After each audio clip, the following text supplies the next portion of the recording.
Esto es una producción de Mindalia Televisión y Mindalia Radio, audiovisuales sin ánimo de lucro de Mindalia.com, para aportar conocimiento y crear conciencia. Mindalia.com, la primera red social de ayuda altruista a través del pensamiento.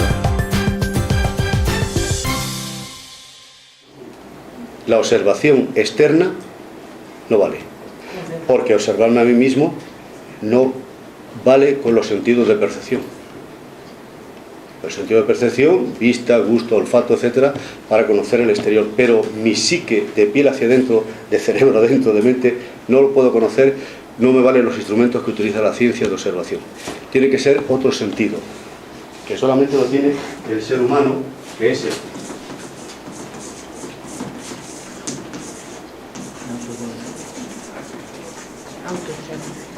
Y eso solamente lo puedo hacer yo. Tú, uno hacia sí mismo. Nadie me puede observar, porque de piel hacia adentro nadie puede saber lo que estoy sintiendo en este momento yo, ni lo que puedes sentir tú, etcétera. Entonces, si yo quiero llegar a un conocimiento de mí mismo, utilizando el vehículo de la meditación, tengo que aprender técnica de meditación y tengo que saber qué vehículo, qué instrumento voy a utilizar para llegar a este autoconocimiento. En el exterior utilizamos objetos de estudio que se basan en los 5 sentidos, pesar, medir, etc. Pero algo que es tan sutil, tan etéreo, tan abstracto, tan sutil, que es la mente, los pensamientos, las emociones, los deseos, los miedos, los complejos, en fin, la complejidad de estructuras psicológicas, no hay aparato.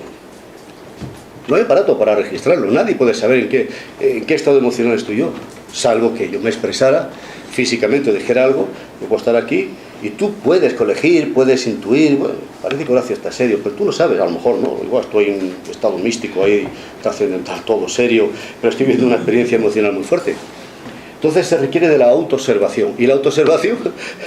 ¿Hacia dónde la dirigimos? ¿Hacia la pierna? Pues tengo los zapatos estos negros, que uno me lo ha apretado más que el otro y uno, ¿ves? Pero unos segundos antes de observarlo yo no era consciente. Ahora sí soy consciente de que este zapato está más prieto que este, pero eso tampoco es lo que perseguimos aquí de un autoconocimiento a través de una meditación. No es suficiente.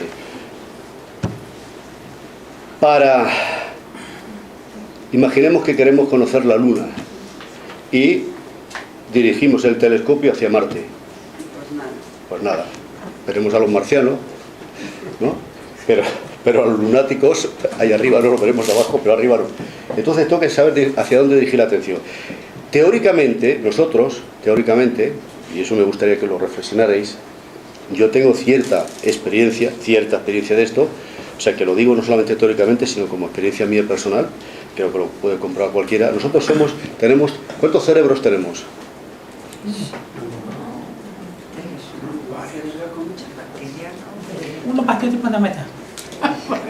Para que no discutamos. Bien, vamos a aceptar como supuesto que nosotros tenemos 3 cerebros o 3 centros.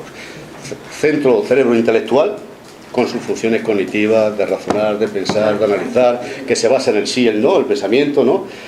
Y las funciones mentales. Bueno, tenemos otro centro, es el emocional. ¿Dónde está el centro de gravedad, por decirlo de alguna manera, de las funciones del centro intelectual, del cerebro, centro intelectual? ¿Dónde está? Aquí.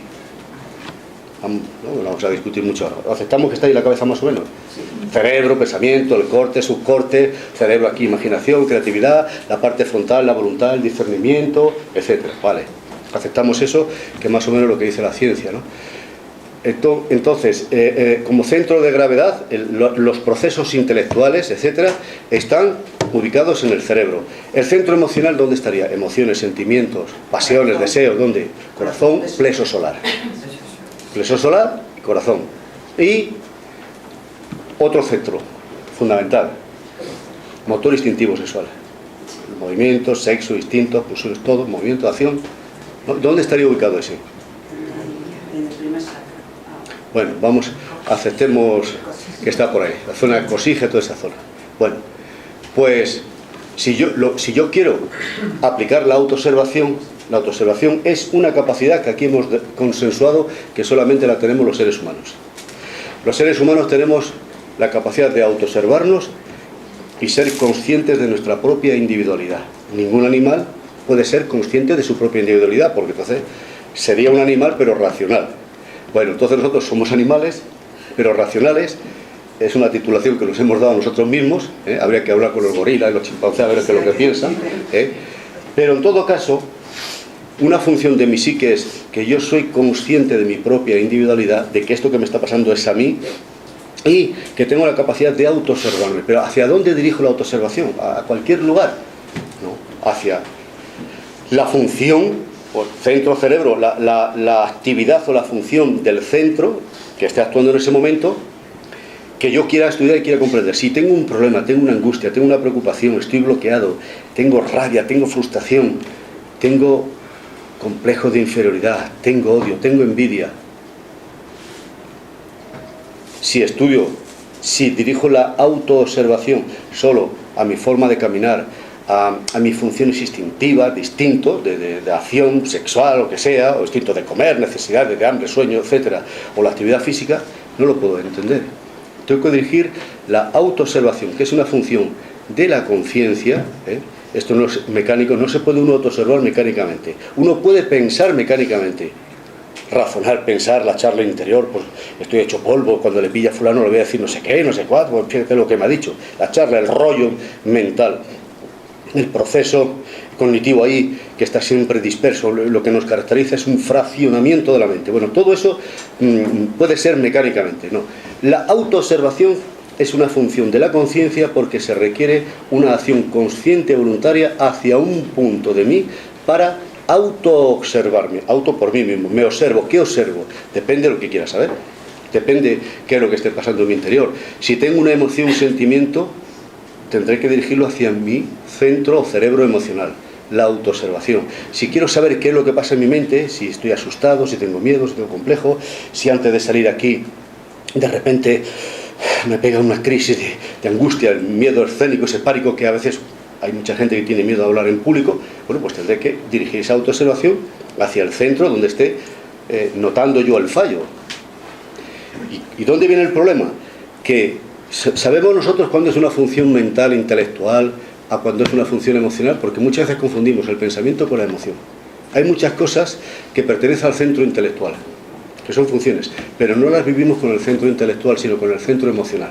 Y luego las ejecutamos con el centro físico, y ahí metemos la pata.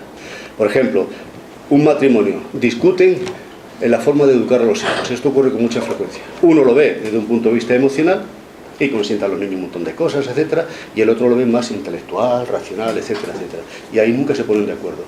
Uno intentan inculcar una serie de ideas o educarlo de una manera al niño y otro de otra. Y total, que no lo hacemos bien. Y el problema es que muchas veces cuando nosotros estamos con los yoes psicológicos, miedo, ansiedad, angustia, preocupación, estamos en el paro, nos ha abandonado la pareja, conflictos, etcétera, hay una mezcla de centros, el centro intelectual con el emocional y luego con el físico, y entonces nos dispersamos de tal manera que no sabemos ni hacia dónde dirigir la autoobservación. Somos un caos, somos un conflicto, no sabemos cómo poner orden en nuestro interior. Entonces, la autoobservación dirigida hacia qué. ¿Cómo puedo saber si estoy funcionando bien o mal? Primero, saber cuáles son las funciones de la mente intelectual, del centro intelectual. Pensar. Pero el pensamiento es dual, sí, no, blanco y negro. Bueno, lo pensar, razonar, discernir, analizar las cosas. ¿Y cuáles son las funciones del centro emocional? Sentir la emoción. Pero todos los pensamientos, todos los razonamientos son apropiados, son ecológicos, son realistas, son sabiamente realizados, porque podemos pensar muchas tonterías, podemos pensar equivocadamente. Y nos metemos nosotros mismos en muchas complicaciones, porque nuestro pensamiento no ha sido el más apropiado, porque ha habido una mezcla de cosas emocionales, de rabia, de rencor, de resentimiento. O sea, esto, no me voy a extender porque sería muy largo, es que las funciones del centro intelectual, para observarlas tenemos que saber cuándo la mente está funcionando correcta y equilibradamente en función de su naturaleza, a cuándo está desequilibrada. La función de sentir odio, resentimiento, rencor, celos, etcétera, eso para nosotros es normal. A lo mejor para las funciones para las que ha sido creada la mente no es normal, sino que es una anormalidad, una aberración, un desequilibrio. Claro, alguien dice, hombre, pues no es normal que sintamos odio, que sintamos... Pero volviendo al origen del principio, cuando se ha creado el ser humano con esas funciones psicológicas, la mente equilibrada, una mente equilibrada, sana, es aquella que piensa positivamente, correctamente, equilibradamente, pensamiento lógico, pensamiento, ¿no? Algo que nos permita llevarnos bien con los demás, etcétera. Cuando se mezclan las emociones y estas no son las apropiadas también, son emociones de rabia, de rencor, de resentimiento, de celos, entonces se mezcla todo y entonces ni hay autoobservación y no hay nada más que complicaciones en nuestra vida. Quiero decir, no nos conocemos ni un pimiento. Bueno, algunos se conocen dos, un tomate, pero nada más. No conocemos. Entonces, dirijamos la autoobservación sin ningún fin ni propósito. No saquemos ninguna conclusión. Voy a ver qué es lo que pasa. Cuando yo estaba ahí tomando mi chinchoncito, intentaba observar todo esto y intentaba observar qué es lo que la gente provocaba en mí.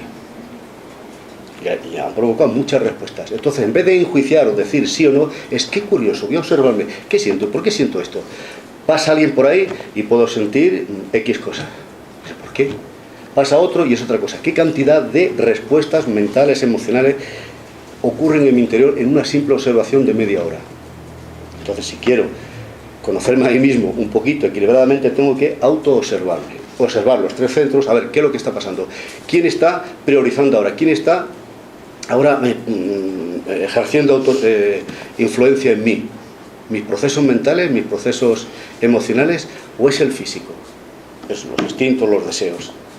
Porque uno puede estar aquí tranquilamente y puede haber un proceso, un problema mental o un pensamiento claro, diáfano, tranquilo y puede prevalecer y estoy muy tranquilo. Pero si de repente me viene una preocupación, una deuda que tengo o algo, ya está mi mente ahí aturdida y me saca del centro, ya me desequilibra.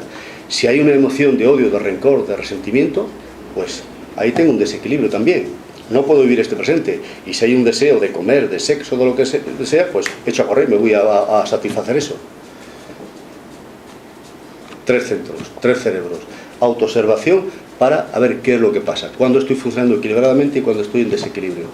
Con un poquito de esfuerzo, probablemente en unas cuantas semanas empezamos a cambiar un poco el criterio y la visión que tenemos de nosotros mismos. Somos robots programados, nos maneja casi todo. Y es porque en nuestro interior tampoco tenemos las cosas muy bien ajustadas. Los centros no están funcionando según la función para la que han sido creados. La autoobservación sería para que, si observo el centro emocional y siento que hay odio o rencor o resentimiento, miedo o preocupación, no tengo por qué aceptar eso como natural. Mi centro emocional puede sentir emociones superiores, amor, comprensión, tolerancia, discernimiento, solidaridad, ¿no? Pues voy a observarme para que intento, si tengo odio, reemplazarlo ¿por qué? Por amor, etcétera. Eso es un trabajo psicológico muy fuerte, que implica no identificarme con los demás ni con las cosas, sino observarme a mí mismo para tener cierto equilibrio. Esto, explicado así, ya veis que requiere un trabajo y un esfuerzo muy grande, continuo. Por eso la autorrealización y el desarrollo personal es tan difícil.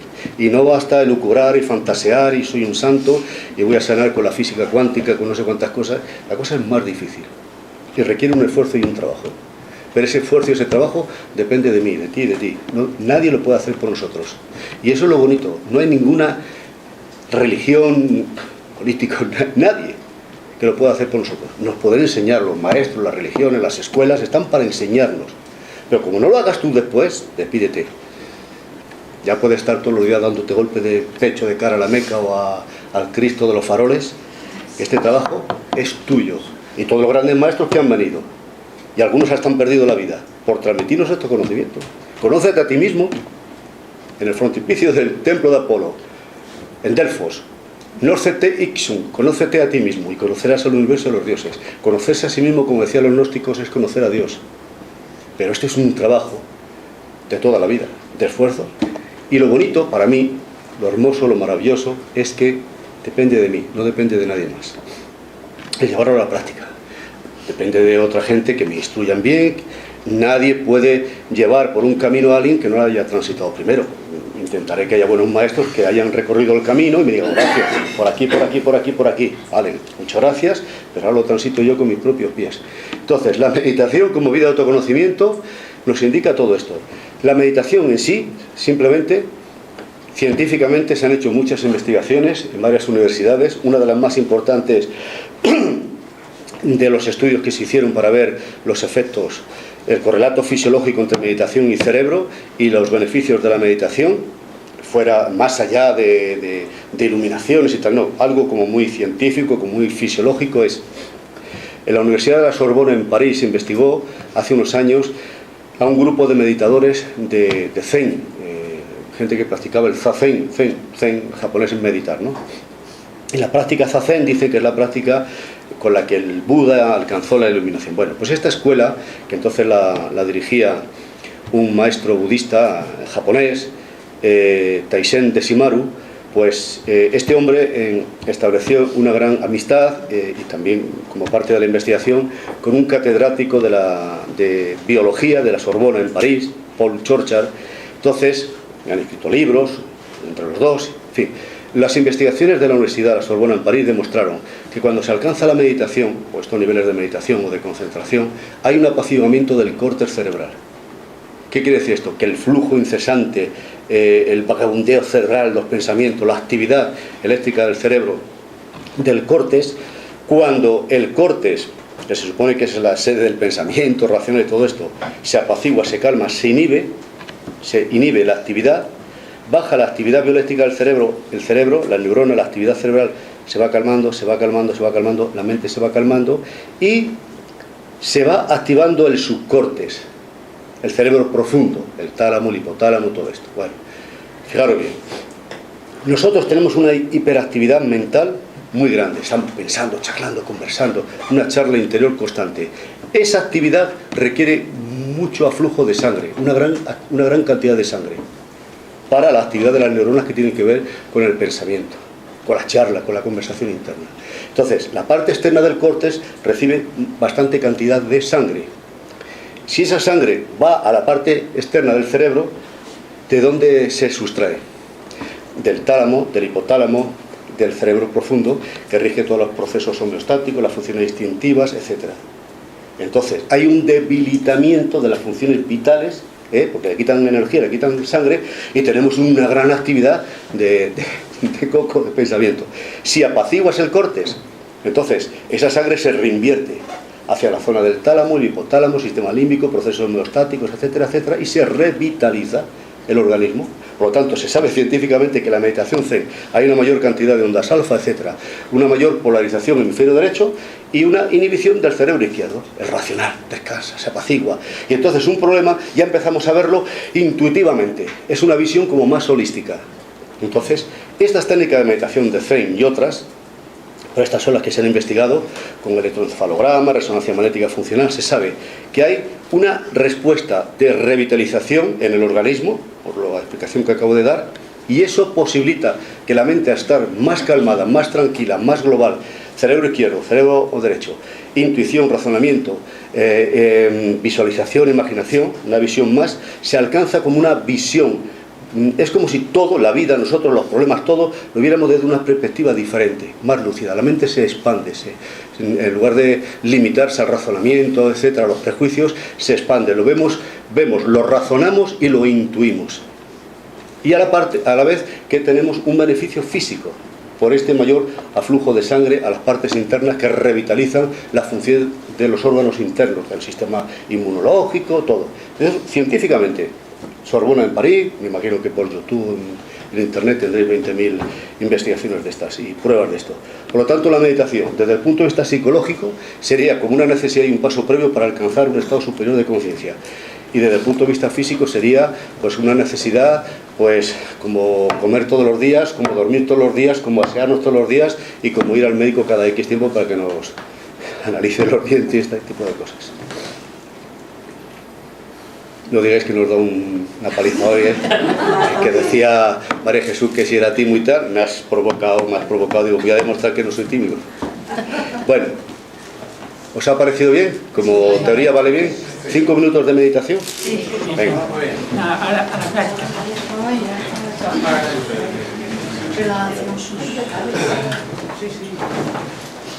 Bueno, entonces...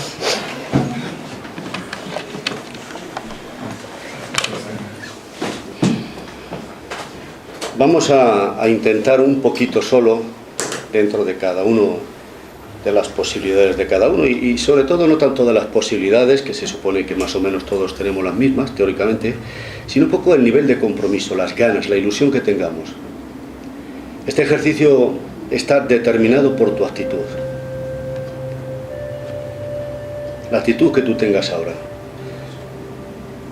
Y al cerrar los ojos, puedes tenerlos abiertos si quieres, pero al cerrar los ojos van a ocurrir varias cosas.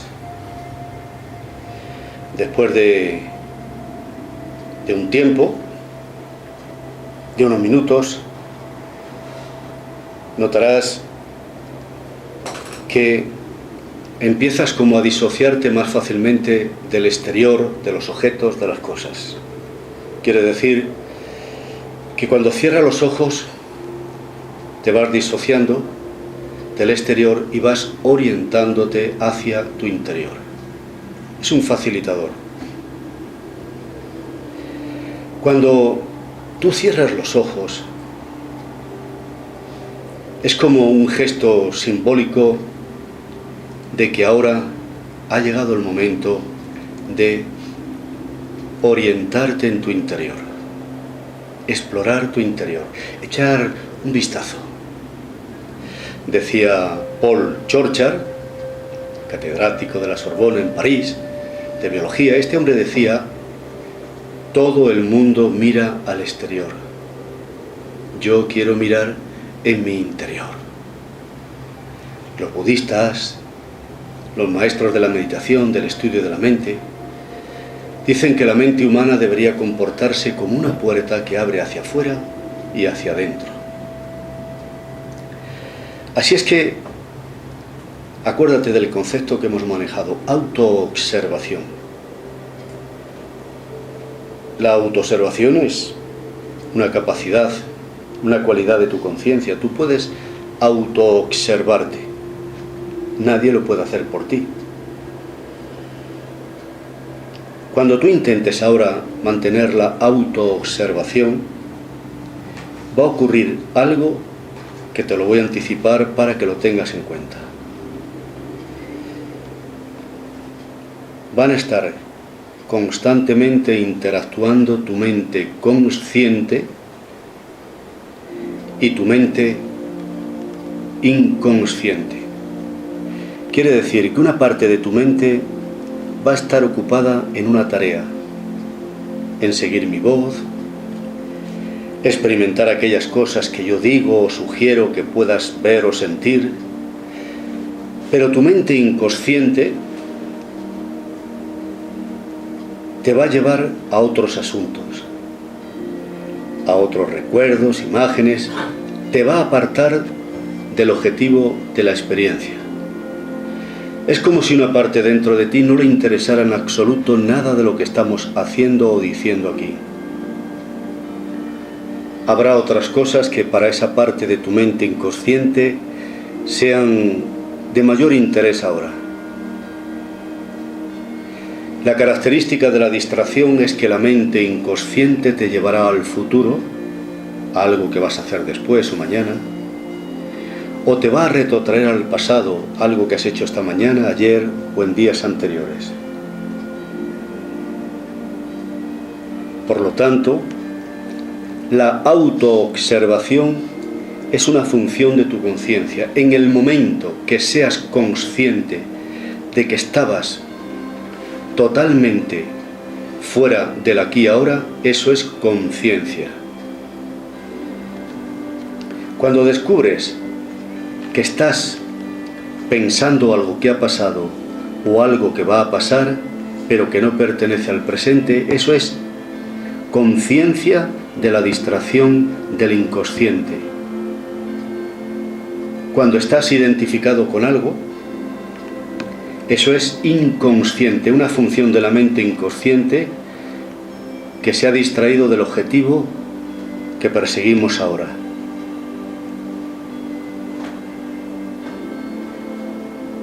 A medida que estés meditando, intentando meditar, ocurrirán otras cosas. Tu centro emocional pasará por distintas emociones. sentimientos, distintos estados. Cuando seas consciente, cuando te autoobserves y lleves la atención, la autoobservación al centro emocional y descubras que esa emoción no corresponde al objetivo del ejercicio, date cuenta de que es una función también del inconsciente. Cuando observes que tienes una serie de pensamientos, que hay una conversación interna en tu cerebro, esa charla interna contigo mismo, esa es otra función del inconsciente, porque no eres consciente. El consciente es ahora aquí. Ser consciente de tu centro intelectual, la mente aquí, oliendo aquí, sintiendo aquí, percibiendo aquí, siendo consciente del ahora. Eso es percatamiento consciente o mente atenta. Consciente. Cualquier cosa que no tenga que ver con esta experiencia es inconsciente. Y eso, la tarea que tienes es autoobservarte para ver cuándo pasas de un estado de conciencia a otro. La referencia es la clave, lo que buscamos es aquí, ahora. Todo lo que estés experimentando, si se relaciona con este lugar, con este centro, con esta charla, con lo que hemos dicho, es consciente, es ahora. Cualquier otra cosa, pensamiento, idea o emoción, no tiene absolutamente nada que ver con el presente. Esa es la medida que te indicará la capacidad de conciencia autoconsciente que vas a utilizar durante este ejercicio. A medida que escuchas mi voz, como focalización de la atención, voy a pedirte que lleves la atención a tu respiración. La respiración es presente, la respiración es ahora. Inhalas lenta y profundamente por la nariz y te cargas de oxígeno, de energía y amor a la vida. Y eso ocurre ahora. Retienes unos segundos a pulmón lleno para el intercambio gaseoso, los alveolos pulmonares, ese aire, ese oxígeno respirado, y después tranquilamente vas soltando el aire gradualmente, vas exhalando, exhalando, vaciando, vaciando, vaciando, y liberas todos los desechos de la respiración. O sea que inhalar, retener y exhalar forma parte de la disciplina inicial de toda meditación. Todos los grandes meditadores, todos se basan en el acompasamiento respiratorio. No se entiende ningún tipo de meditación que no pase primero por la disciplina respiratoria. Recuerda que en el yoga se habla del pranayama, que es concentración, disciplina, manejo de la respiración. Así es que siempre que estés presente en cualquiera de los tres tiempos, inhalar, retener, exhalar, es que estás en el consciente, ahora aquí. Si lo haces automática y mecánicamente y te distraes y descubres que estabas en otro asunto, eso es inconsciente. Permite entonces que mi voz te acompañe. Y mi voz será tu guía. Mi voz irá contigo allí donde tú estés. Te acompaña en este viaje interior para recordarte que toda persona tiene a nivel de su mente inconsciente todos los recursos que necesita para modificar la experiencia y alcanzar el objetivo, siempre y cuando sea manejado por el consciente. Ahora respira.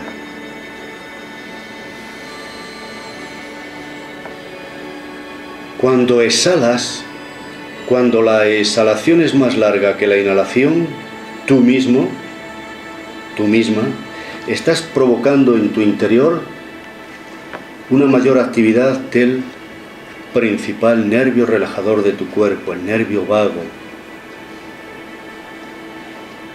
que desciende desde la base del cráneo, por el cuello, hacia abajo, por la médula espinal, se ramifica por el corazón, por los pulmones, sigue bajando hacia el tracto intestinal. Son lo que se llama respuestas vagales.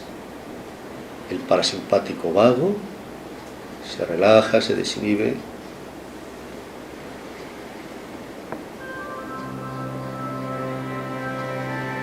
Largas y profundas exhalaciones lo activan y entonces las funciones físicas se relajan, tono muscular desciende, las tensiones van desapareciendo y se va apoderando de ti una agradable sensación de calma y tranquilidad. Cuando estás intentando hacer este ejercicio respiratorio, control respiratorio, presta atención porque tu mente tiene la tendencia a distraerse, como te he dicho antes. Obsérvalo, no me creas, obsérvalo por ti misma o por ti mismo. Y sigue haciendo esta respiración.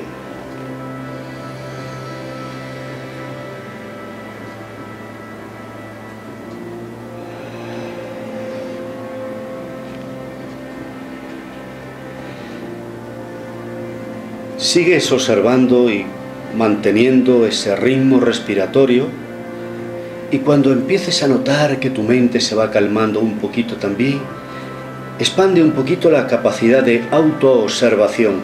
Observa también qué pensamientos, qué imágenes, qué ideas están asaltando constantemente tu mente a medida que estás intentando controlar la respiración. Pero no luches, no reprimas, observa. Clave fundamental, no ofrecer resistencia, solo observar. Cuantas veces la mente se distraiga a otro asunto, tantas veces concentras en la respiración. Observa entonces tu centro intelectual, qué preocupaciones, qué ideas, qué pensamientos te ocupan ahora, y sigue respirando. Sigue alargando la exhalación y date permiso para relajarte un poquito más.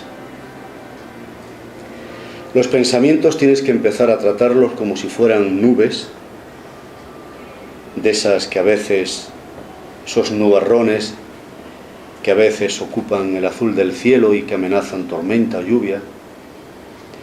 A veces descargan y otras veces simplemente la brisa, el viento se los lleva hasta que vuelve a lucir el sol y el azul del cielo. Así es que empieza a observar tus pensamientos como esas nubes que van y vienen. No le prestes la energía, no te identifiques, lleva la atención a la respiración. Si lo consigues, experimentarás una agradable sensación, una emoción, un sentimiento de calma y tranquilidad. La ansiedad, la angustia, el estrés, la tensión, empieza a disminuir. Inhalar, retener, exhalar y observa atentamente las emociones. Si no tiene nada que ver con el ejercicio de la autoobservación, déjalas, no las reprimas, no las culpabilices. Es como esos ruidos, esos gritos. Es asunto de esa gente, no tiene que ver nada con nosotros. ¿Por qué vamos a prestarle atención? La energía de mi mente, de mi conciencia, la dirijo a mi cuerpo ahora. Observa si hay alguna tensión, algún malestar, algún bloqueo, si alguna parte del cuerpo te duele. Inhalas lenta y profundamente por la nariz y cuando exhalas, lleva la exhalación a esa parte del cuerpo que te duele o te molesta y relájala.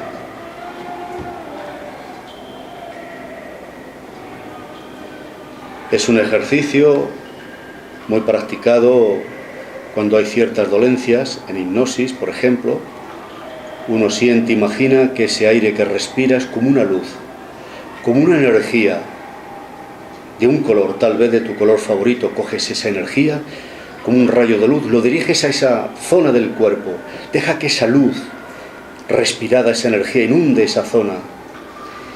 Y cuando exhalas, siente cómo al exhalar, junto a los desechos de la respiración, parte de la tensión o del malestar va saliendo también.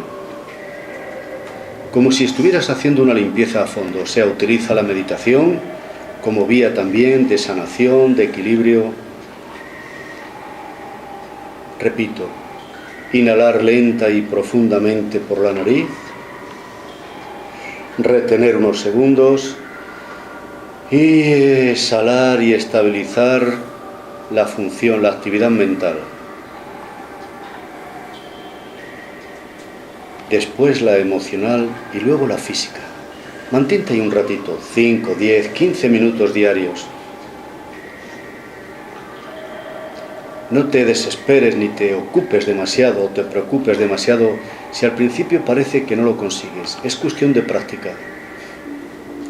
Requiere una disciplina, pero lo importante es lo que vas a aprender.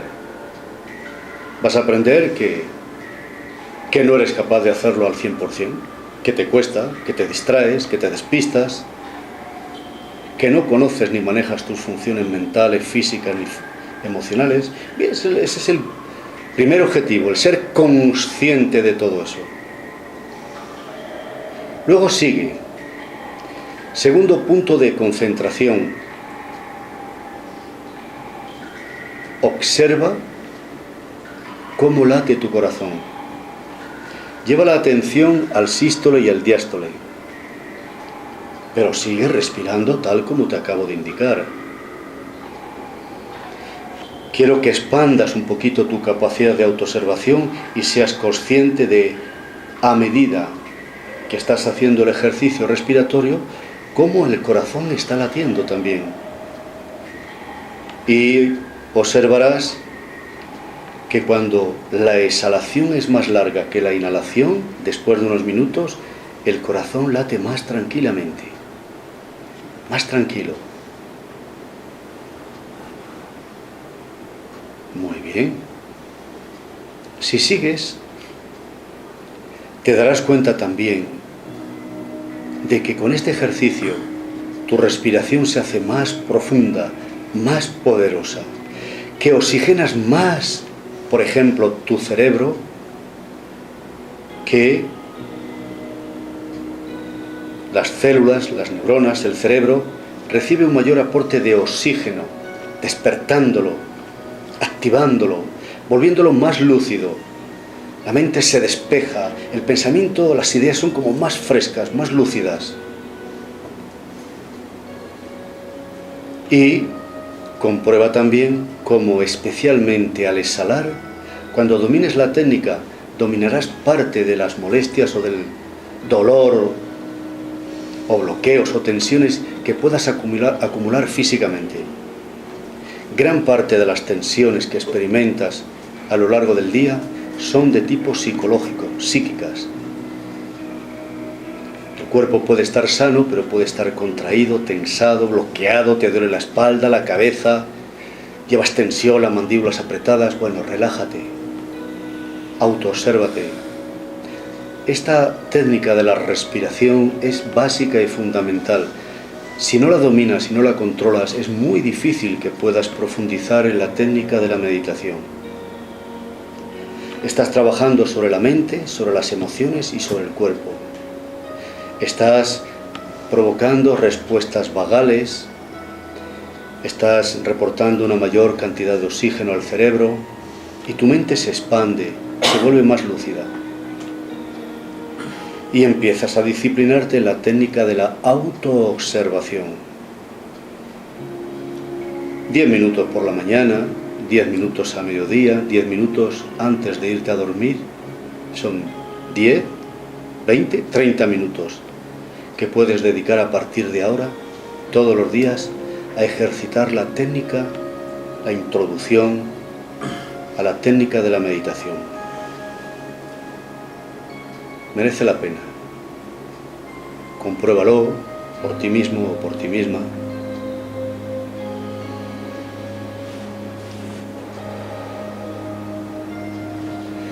Si has conseguido algo parecido a lo que yo te he sugerido, puedes terminar el ejercicio. Y si no lo has conseguido todavía, continúa unos minutos más hasta que lo consigas. Me gustaría que te fueras hoy de aquí con la convicción de que todo lo que yo te he dicho, al menos en esta parte, tú lo has comprobado.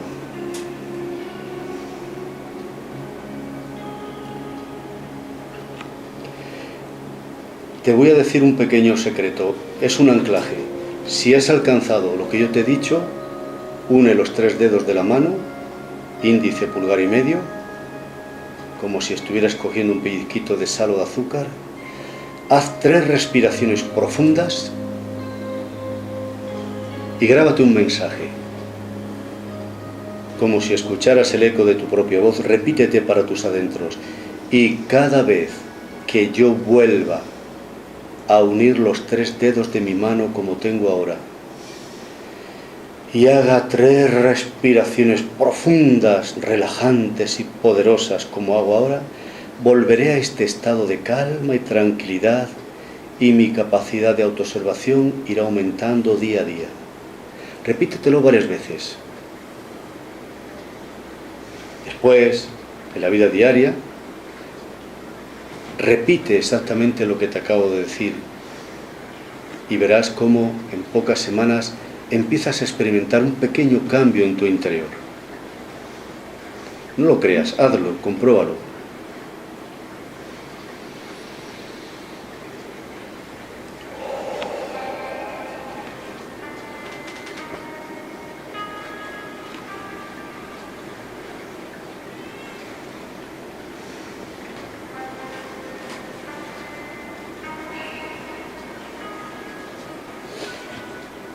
Y poquito a poco, una vez conseguido, pues vamos abriendo los ojos, respiramos un poco, intentemos mantener este estado, si es que vamos a hablar un poquito ahora, si queréis.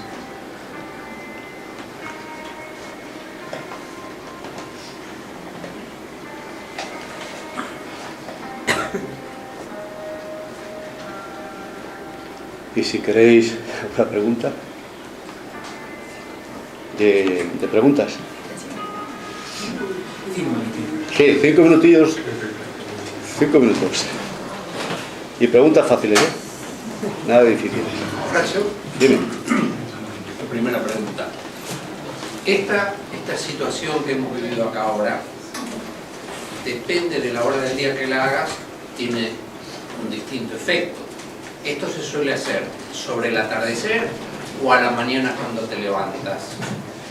Depende de muchos factores, si has dormido bien por la noche, qué horarios tienes, qué tipo de trabajo, etcétera. Pero normalmente se aconseja por la mañana, cuando uno se levanta por la mañana, a mediodía un descanso, y por la noche antes de irse a dormir, se aconseja.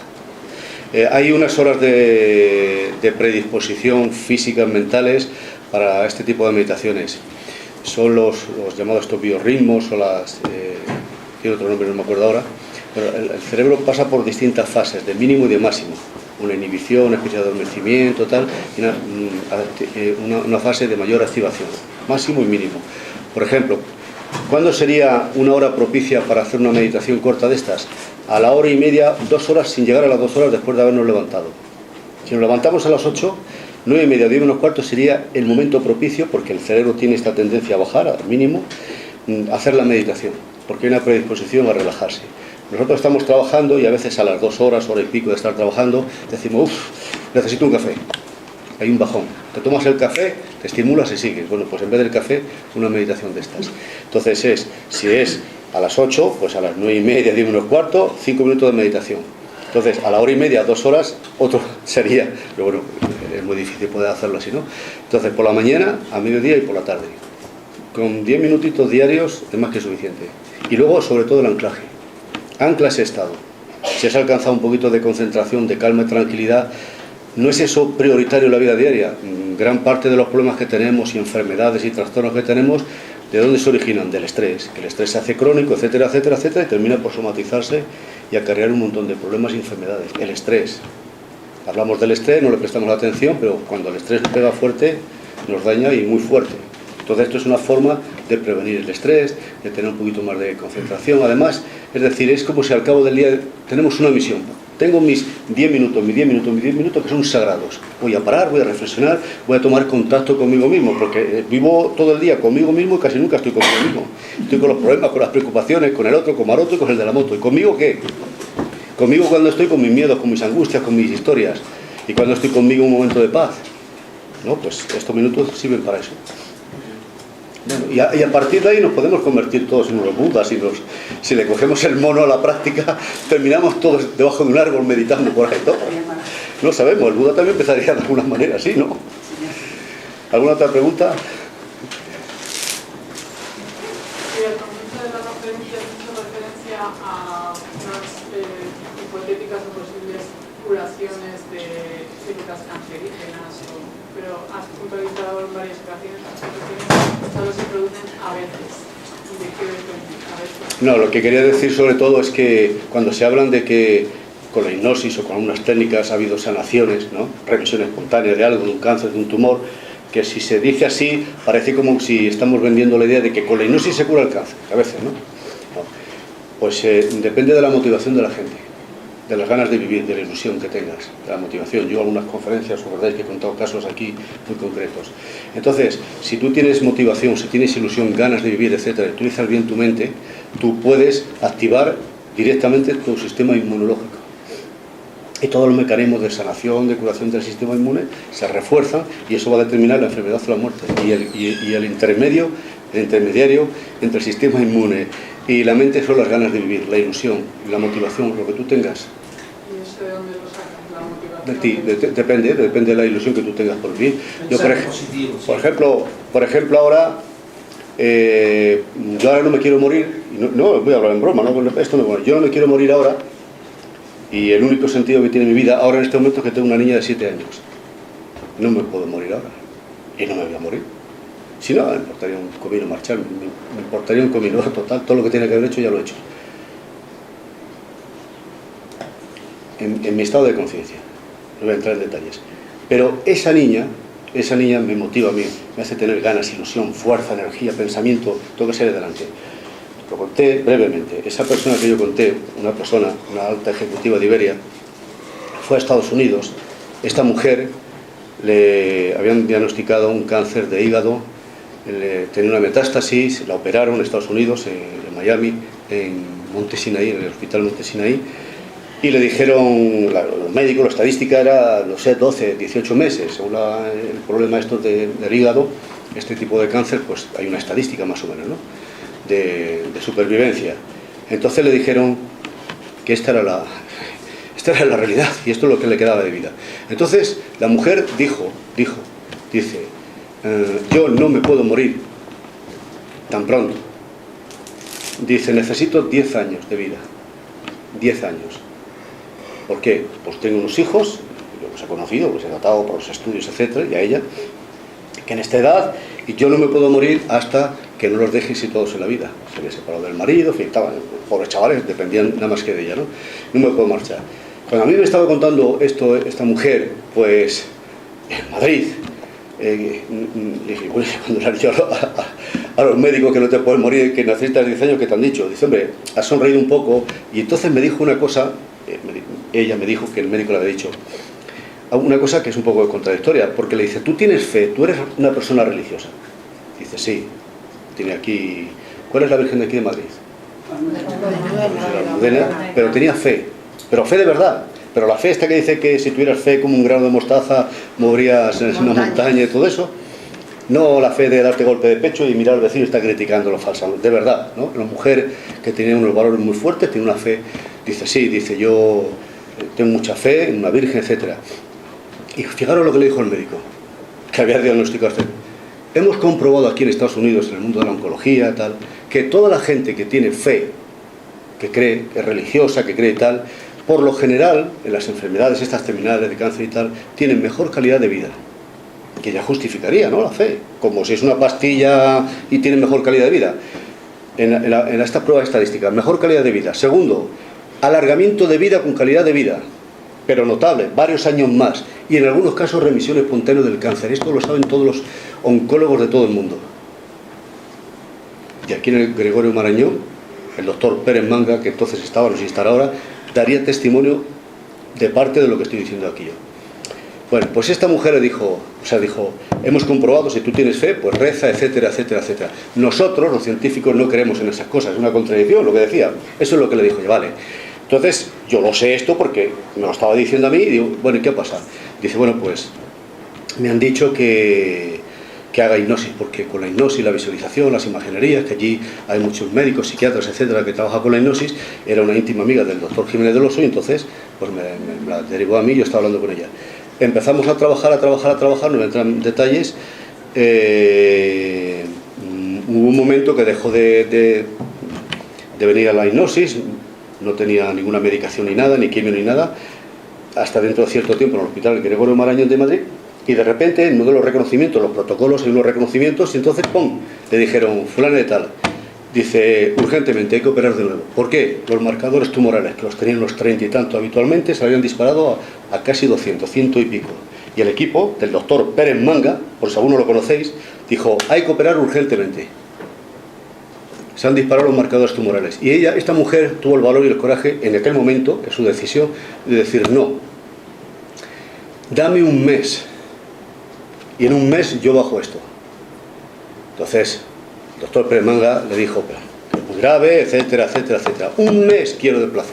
Bueno, un mes vino, me estaba contando esto, empezamos a trabajar con la hipnosis, con la visualización, con la imaginería, trabajando directamente, motivación que tenía, sacar los hijos adelante, no me puedo morir, no me voy a morir hasta que no estén situados en la vida. Fijaros qué coraje. Y creía en la Virgen, pero de verdad, vale. Y claro, si cree en la Virgen, todo esto, cree en su mente, cree en la hipnosis. Además, allí mismo en Estados Unidos le dijeron, con la hipnosis, con la visualización, todo esto se está trabajando muy bien, ya hay mucha documentación. Cuando volvió, después de un mes, los marcadores tumorales se habían bajado otra vez a 30 y tantos. ¿Qué te ha dicho el doctor? Has sonreído, ha dicho, tú eres muy bruja, eres no sé qué, no sé cuánto. Bueno, vale. Bueno, cuando se aproximaban los 10 años, o sea, doy testimonio yo, aunque me quemen en la obra de la Inquisición, daría testimonio, porque claro, yo lo he tratado todos estos años, y el doctor Jiménez del Oso, que ya no está con nosotros, pues faltaban unos meses, y me llamaron una vez, los hijos, pero ya éramos de la familia. Bueno, llegué a su casa, estaba en la habitación, tenía una gastroenteritis, tenía un enfriamiento, tenía un debilitamiento, tenía unas diarreas, pero no se había reconocido el tema del cáncer y nada. Ahí, y yo no olvidaré nunca, estábamos en su habitación, en la cama y tal, le dije, venga, en cuanto que te levantes, continuamos otra vez con la hipnosis y tal, y me miró, no lo olvidaré jamás aquella mirada, que era una mirada serena esa mujer, me miró y dice, no, Horacio, me voy, no quiero salir adelante. ¿Cómo? ¿Salir? Hombre, tú que has dos intervenciones, hemos evitado la segunda, has controlado, llevas 10 años. Dice, no. Y fijaros lo que me dijo, yo le he pedido a la Virgen 10 años y se van a cumplir dentro de poco. La Virgen ha cumplido, yo cumplo. Son, como me lo ha dicho, total respeto, ¿no? Aparte de lo que cada uno pueda pensar, lo importante es lo que ella pensaba. Me voy.